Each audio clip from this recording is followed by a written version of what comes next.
Welcome to my channel Aritri Haldar. তো আজকে আমি খুব ইম্পর্টেন্ট কথা বলছি, খুব দুঃখের কথা। ওটা যদি তোমাদের দুঃখ লাগে প্লিজ আমাকে একটু ফলো সাপোর্ট করে নিন প্লিজ। কথাটা হলো এরকম, আজকে আমি নিজের সকাল সকাল উঠে একটু দেখছিলাম, আমি তারপর কিছু কাজে চলে গেছি, মানে আমি পড়ছিলাম, দিয়ে আমি কাজটা করে এলাম, মানে একটু করে এলাম, এখানে বসে আমি নিজের ভিডিওসগুলো দেখছি যে কত লাইকস এসছে, কত এই এসছে, কত এসছে। লাইকস আসেনি কোনো আমার দুঃখ নেই, ওটা তোমাদের মর্জি, তোমরা লাইক করবে নাকি না।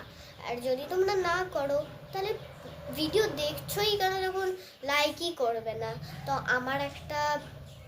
আমি ইম্পর্টেন্ট কথাটা বলি।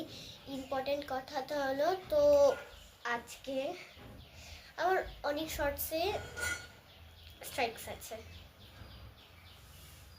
স্ট্রাইকস, ইয়েস, তোমরা ঠিক শুনেছো, আমার অনেক ভিডিওতে স্ট্রাইকস আছে। ওগুলো আমি এই জন্য করেছি কেনকার আমি অনেকগুলো, মানে একটা দিনে 4-5-6টা তো বানিয়েই নিই। আমার অত হাসি পায় না, বড় বড় ইউটিউবার্সরা মানে করতে করতে হেসে ফেলে, এই জন্য একটাই হয় মধ্যে। তো বেশিরভাগ আমার তো হাসি পাই না।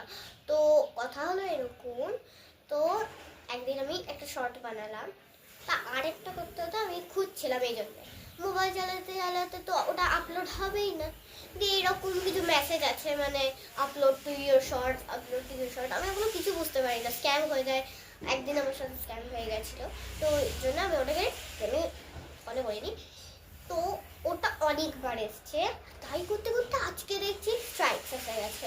তো যদি তোমরা চাও যে এটা আমার, আর তোমরা যদি বুঝতে পারো এটা আমার ভুল, তাহলে প্লিজ আমাকে কমেন্টে করে বলে দিও জলদি করে। আর যদি তোমরা ভাবো এটা এটা আমার ভুল না, তাহলে প্লিজ আমাকে বলে দিও। তো আজকের মতন টাটা।